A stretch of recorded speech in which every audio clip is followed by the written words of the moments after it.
All right, let's kick things off with Simon Holmedal. Hey, Simon. Hey, man. How you doing? Good to see you. So tell us a little bit about yourself.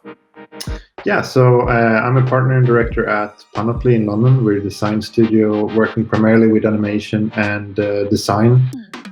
We don't do so much like VFX stuff, but it's a lot of creative solutions for various clients. We're doing like launch films and advertising and various things. But yeah, it's pretty cool. Before that, I worked at Manner's Machine for 8 years. I was a technical director there. Started out as a designer, but then became technical as I kind of fell in love with the technical side of things and combining that with design. Nice. What are you going to be talking about today? Yeah, so we're going to cover a project we did a year ago, maybe a little bit more than a year ago now. Kind of lost track of time a little bit, but it's for Herradura Legend, and it's a tequila film, a launch film for their one of their premium tequilas. We were responsible for the creative as well as the production of the piece. So one of the main things that I wanted to convey was how the process of storing the tequila in these shard barrels with grooves, freshly cut grooves out of them, affected the flavor of the tequila. So we ended up creating a lot of transitions from like wood transforming into glass of the bottle and infusing the kind of wood into and dissolving them into the glass. And there was some really interesting kind of technical challenges that came along with it. So we're going to go through a few shots and talk about some of the solutions that we came up with. Basically. Excellent. Look forward to it. Let's jump in. Sure. All right. So as previously mentioned, we're going to talk about Herradura. This is a project we did a couple of years ago. It was a launch of their new tequila, and what was special about this tequila was that they had this shard barrels that it was stored in during the creation of it, but also that they cut out like fresh grooves out of the barrel, so that the kind of tequila got flavored from the shard wood, but also from the freshly cut wood and all the wood splinters and stuff that would get released into the liquid. So here's some stills from the film. We're going to talk about some of these shots. This in particular, we're not going to go into too much detail. It's just showing obviously the charring of the barrel.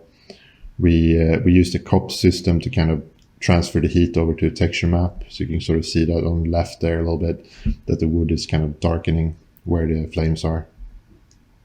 Then we show the splinters. So after this shot, we kind of transition into a shot which has a lot of the kind of orange tones still from the shot before. And we're showing the kind of grooves being generated through splitting the barrel into this and releasing the wood splinters. Like so, very much demonstrating that point that this is how this tequila is made. There's some other shots here from this process.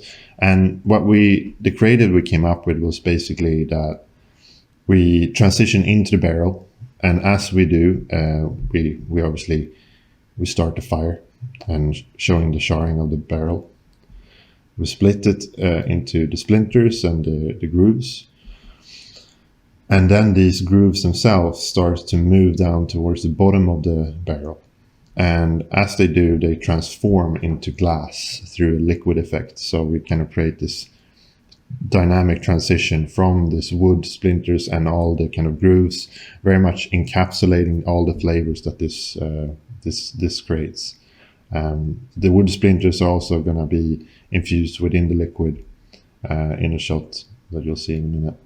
So here's a close-up of one of the shots we're going to be talking about, where we see it all happening, basically, where the barrel is transforming into this glass, and it starts to reveal the actual bottle itself through this liquid effect. So it's pretty interesting.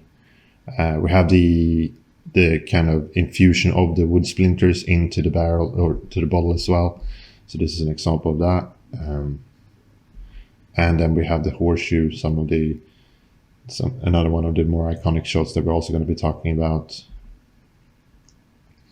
And this kind of takes us through to the end, and this is kind of how the bottle design is. So we're going to start by looking at the animatic, and then we'll go through some of the other shots. But as you can see, it's a quite monolithic design, very strong shoulders, and we have kind of dialed it back in the end, but the idea was to have the kind of the grooves subtly appear in the background here. So we're essentially inside of the barrel, but it's kind of subconscious, so it's not that important. In the end, we end up covering up with fog and just making it a little bit more clean.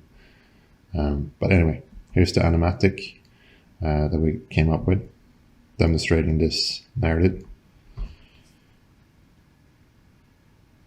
So we, as I said, we're starting with the bottle or barrel, and then this is representative of the fire, the split, and then the groove starts to move.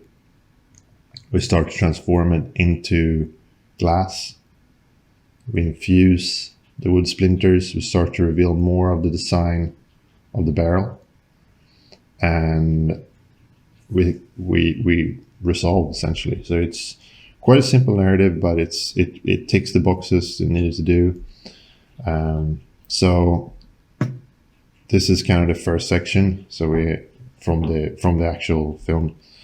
So this is about the transition into the barrel and the fire. We talked about it slightly a little bit before, so I'm not gonna talk about the fire so much. But what I want to talk about is some of the splinter shots. So you can see it here. We kind of like we created the grooves as the silhouette of the bottle and the kind of shoulder. So it's not that apparent here. It was more apparent in the animatic, but there's a reason why it's kind of splitting in the center first and then the sides. But this is the shot we're going to be talking about first. Each of these shots was approached slightly differently due to what we needed to show. But in this shot, we kind of did it with geometry. We just created a base shape and out of curves that we then smoothly interpolated into a square shape in the bottom. And we just carved them down from the top, moving it towards the center. So this is kind of like the base layer, so to speak. It's just it's a pretty straightforward thing, pretty simple. Then we created a smooth version of that, which is basically just averaging the neighbors to kind of create a smoother transition. These then get mixed together, so now towards the center we have that more smooth, blurred out grooves, so to speak, more representative of the glass transformation starting to happen. And then we add a little bit of displacement in this area using a kind of noise pattern and a mask. So you can sort of see here, this is our mask, and it's just made out of distance from the center point, just sort of simple thresholds. It's really simple. This shot is not too complicated. Here you can see a UV traveling with it as well. So this is obviously important for the wood grains and any sort of bubble textures we want to create for the glass. So here's that again. Then we create groups for where the shard wood should be. So this is pretty simple as well, but this is just what made up the shot. And then we wanted to make sure that we got some particles in there to kind of represent and start hinting at the shape of the barrel or the bottle forming, so they kind of lead the way and lead the eye way up towards the bottom or the top of the barrel. Which leads us to this shot, which required a little bit more a little bit more R&D and a little bit more development to kind of make it happen, because it's a lot more complicated. We have the wood, we have the particles. The wood is now actually transforming into the bottle itself. We need the kind of text to appear in a dynamic fashion from the kind of center block. So here's kind of what that looks like. Transition between the two shots, and we also added infusion there as well. Cool. So the first step was to kind of just block out the shot. So taking the bottle itself, this is from our CAD model, just to make sure that the text is kind of in a nice place. After that, we created a mesh that is kind of used as a UV mesh. We needed something that was continuous because we wanted the wood to transform to the liquid in a continuous manner. We also needed something that we could have in place that would be static, because we needed something to create UVs on. And you can sort of see the red part there. That's from the camera view, the most important areas in terms of where the UV space needs to be focused. So we scaled up the UV island based on that area specifically, because that was the most important part. The rest was just scaled down and put around, where it was spaced. So the way we approached this was like I built this infection system many years ago, and it served me well in a lot of different projects. It's quite straightforward. It takes a point cloud and it just creates lines, but it also holds information that's stored on these, and here I can record it into a COP network. So when doing that, you can read in other attributes as well. So this that we're visualizing here is actually an attribute that records the time a certain area got infected, and we're using an XYZ distance to lock up this information, or a point cloud. You can use a point cloud as well. I think this might have been a point cloud actually. So using that information, we can then create time ripples through modulation. So this is kind of the start of this shot and the kind of how we started creating the ripples. So this is, if you just read in the nearest point, you can sort of see a little bit of blockiness there. But using a PC filter with more points, it starts to average out this information. And it essentially upresses the data that we get from the point cloud, because you can start to see this is starting to look like wood, the rings on the wood, which is kind of an added little bonus in this case. And depending on how much you smooth it, the kind of rounder this becomes, and it's pretty good. And because we're reading it into a texture, like we are here, you end up getting higher density than you would with just a point cloud, and you can start to introduce textures and alter this and composite it. So that's really powerful. So the first thing we do is create kind of more of the wood grooves. So this is just more sharp square wave sort of cutouts from it.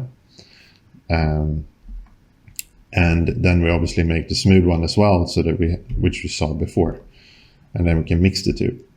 So this is kind of the infection system on that UV mesh that we saw before, the continuous mesh, and it's what we use to create the initial surface from, but also reading out this information into the textures. So we create a VDB from this, and we could obviously have done this directly with VDBs. It's just, I thought it was more convenient to do with the points, because we still get the smooth interpolation as the lines grow, so it doesn't pop on like it would do if you just deleted the points. But it's also gives us the added benefit of recording that information onto the points that we have. And obviously you could build this with VDBs as well. It doesn't really matter, but it was just quick and easy. So then we take this mesh and we record information onto it. So here we have UV map. With the same sort of technique, we create the wood grooves, and then the glass grooves, and then we can mix them. This here that you see is using the UV mesh and comparing the normal direction against the VDB mesh in order to isolate the outside surface, because we don't want all these ripples and stuff to appear on the dark areas here. We don't just want it on the outside surface. We also isolate the tequila Herradura label because we need to create a map for that as well. So we project We project these onto the UV map as well using vector displacement that then got mixed into the shader. So this is kind of an overlay. It's not exactly how it was used, but it's just you can sort of see it together.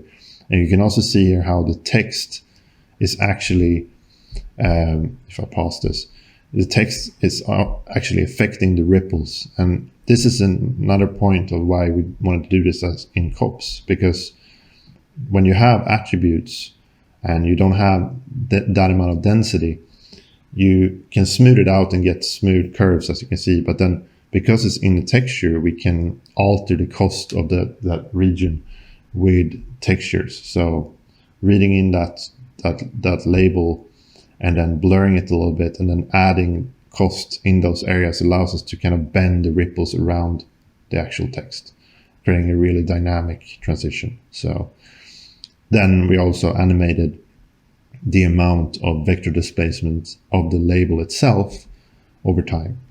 Another element that we needed, which was some wood grains that move with it. And this is a bit chaotic to look at here, but you can sort of see what it's doing. We just stretched a geometry that we moved with from the actual animatic itself. We just took that mesh and unwrapped it and then transferred the texture from one UV map onto our new UV map as it was moving. So that way we get this moving wood that we can mix into our shader as well. And here you can see a close-up of the actual transition of the glass, and the text is starting to appear through the vector displacement.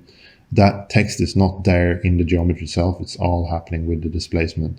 And the mesh that we're actually looking at is just that original VDB we saw before without the ripples. All of that is happening in displacement and in the shader level. So here is that transition from the two shots that we just talked about. Obviously, I didn't talk too much about the particles. They're pretty straightforward. I just follow the normal direction or like a cross product of it upwards. The next shot we're going to talk about is this one. This is the Horseshoe. It required a little bit more because we wanted to get some more dynamic and we wanted real control over what appeared and what was smooth and what had like ripples and stuff across it. So for this shot, we started with the CAD data again, and we isolated an area and made it into VDB. So we have something that we can work with that has a somewhat even poly count. On this, we then started painting in attributes. So you can sort of see here, this is kind of a seed or starting point. This is kind of a speed map. So we kind of painted around the curvature areas and the outside of the horseshoe, and then we darkened it where we didn't want it to kind of pass through as fast. And we kind of created these pathways that we thought would look good and quite dynamic when the infection system happens. So we then fill it with points, you guessed it, points from volume, and then we started running the infection system over this. And this is kind of the result of that. And we're also kind of averaging the positions of these lines as well to kind of take the edges off and make them look smoother and more organic, so to speak. So this is the VDB version of that, so worked pretty well. The next step was to create a kind of simple UV map mesh. This one was actually never used to be rendered. It's just there as a reference point, a map that we can reference from the VDB mesh and look up UVs and then find textures based on that. So even though we're changing UVs every frame on this one, we'll be able to read exactly what coordinate and what texture should be where and so on from this. And we made this a continuous one island UV where we scaled up the polygons that were of importance, but we wanted it to be as one island for a reason we're going to talk about in a bit. So here we can sort of see the intersection of the two.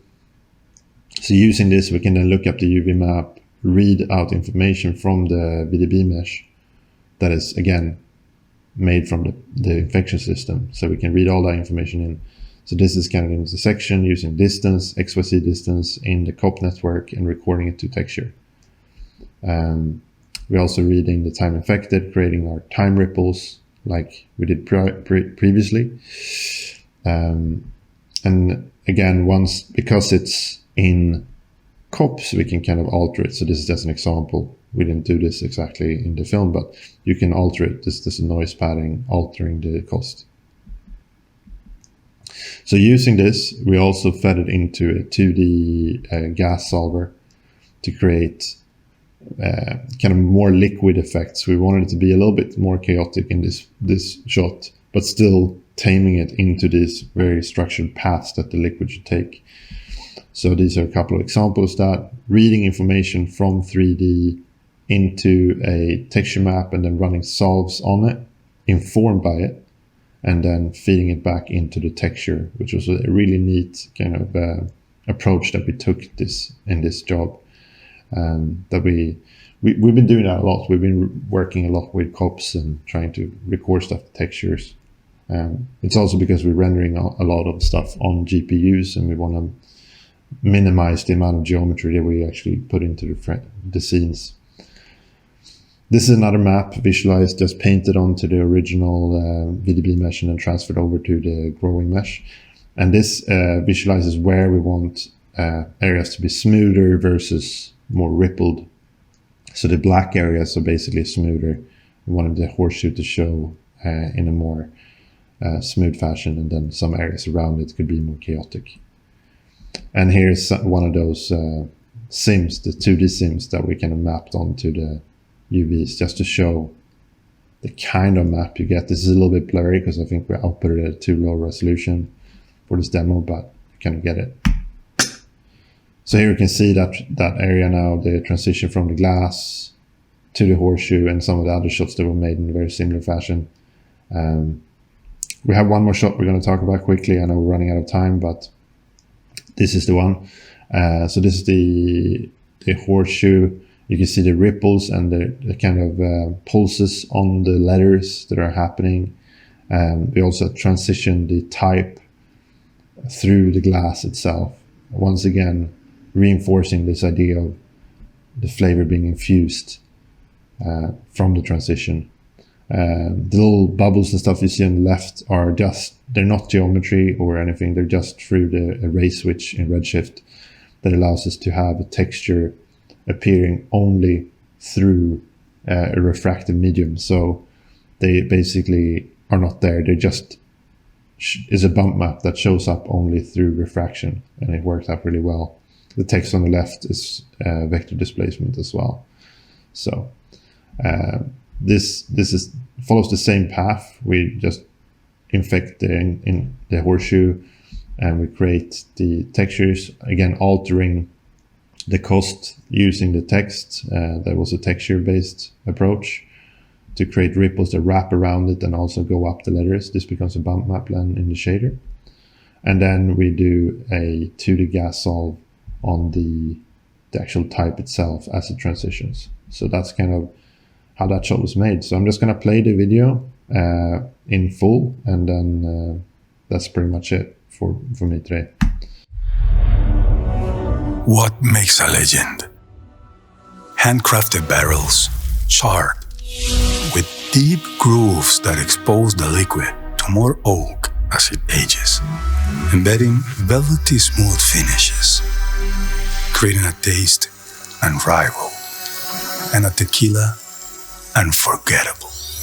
Tequila Herradura Legend.